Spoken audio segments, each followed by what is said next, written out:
Hey everyone, I am Vadman Jain and let's break down the UPSC CSAT 2026 reading comprehension. Let's see if the answer key given by the UPSC is right or there is some divergence between the right answer and the answer that is going to get followed.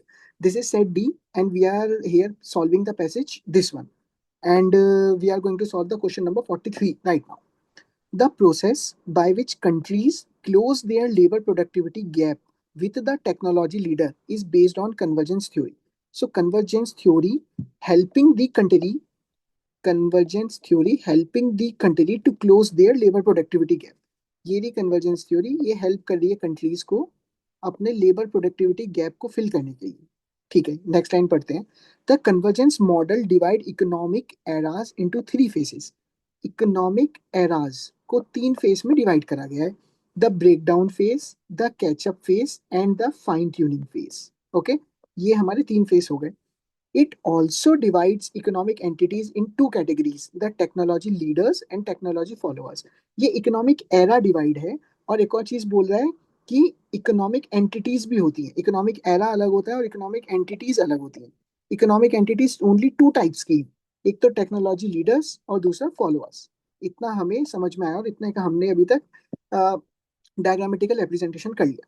The process begins with the development of a new technology such as scavenging 3 million years ago, hunting 1 million years ago, farming 12,000 years ago, and industrial technology a little more than 200 years ago. तो उन्होंने जो technological progress बोला है वो सिर्फ एक scientific method में नहीं बोला. जो आज तक की बहुत बहुत बड़े चेंजेस हुए हैं उनको वो प्रेजेंट करने की कोशिश कर रहे हैं. During the breakdown phase, breakdown होता है सबसे पहले वाला फेज, ये रहा breakdown phase. During the breakdown phase, the per capita income of the technological leaders, that is Western Europe and North America in the industrial era. तो वो specially बता रहे हैं कि टेक्नोलॉजिकल लीडर्स कौन है, वेस्टर्न यूरोप है और नॉर्थ अमेरिका. राइजेस, तो टेक्नोलॉजिकल लीडर ब्रेकडाउन में राइज होता है. ब्रेकडाउन में टेक्नोलॉजिकल लीडर की जो होती है वो इनकम बढ़ती है, राइज होती है. But it's unchanged for the technological followers. Okay, so we can see like this कि ये रहा ब्रेकडाउन, ये रहा सेकंड वन एंड ये रहा फाइनल. अब यहाँ पे टेक्नोलॉजिकल लीडर भी है और टेक्नोलॉजिकल फॉलोअर भी है. इनकी तो ब्रेकडाउन में बढ़ रही है बट यहाँ पे इनकी अनचेंज्ड है. ऐसा बना लेते हैं. अब उस पे आते हैं. In the catch up phase, this is the catch up phase, the followers adopt the new technology and close their per capita income gap with the technological leaders. Technological leaders, जो टेक्नोलॉजिकल फॉलोअर्स हैं वो अडॉप्ट करते हैं यहाँ पे new technology को. But क्या technological leader के बारे में कुछ गिवन है? नहीं, ये स्पेस खाली है. पैसेज ने इस स्पेस के लिए कुछ भी मेंशन नहीं करा है.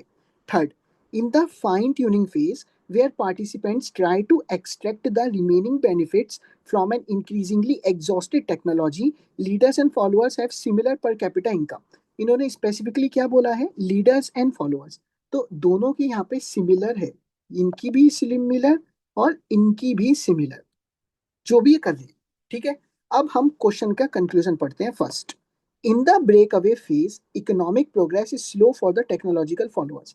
अब आप ये देखिए, ब्रेक अवे फेज में टेक्नोलॉजिकल फॉलोअर्स तो अनचेंज्ड है, तो स्लो कैसे हो सकता है? तो ये ऑप्शन हुआ गलत, दिस इज रॉन्ग.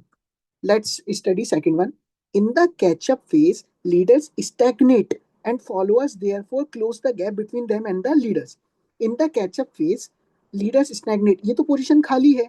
मुझे नहीं पता कि ये this is going to be stagnate or they are going on a very slow pace and technological followers going on a very high pace. There is nothing mentioning about it in the passage. This is what we called, while solving the CAT passages in reading comprehension, this is what we called a new extra information to confuse the new extra information to confuse the aspirants. ये passage में कहीं से कहीं तक दी नहीं गई है, but अगर आप इसको आउट ऑफ बॉक्स रिलेट करेंगे तो ये बैठ रहा है. बट हमें out of box thinking use नहीं करनी होती है रीडिंग कॉम्प्रीहेंशन में. That is the one rule of reading comprehension. जब डायरेक्ट क्वेश्चन आता है तो हमें उतना ही सोचना है जितना हमें पैसेज ने बुलवाया है. So this statement is again wrong. Now here, in the fine tuning phase, technology is exhausted as it were, and both leaders and followers attempt to extract leftover benefits, leading to more or less similar per capita income levels. बिल्कुल right, यहाँ पे same ये चीज बताई गई कि similar, more less और similar, exactly. तो अब अगर हम इसकी बेसिस पे हम एलिमिनेट करके देखे तो 1 और 2 तो गलत हो चुके, तो ये गया, ये गया, ये गया, तो हमारा करेक्ट ऑप्शन कौन सा बचा? Only this one. This one remains our correct option, and this is being given by the UPSC as in the final key.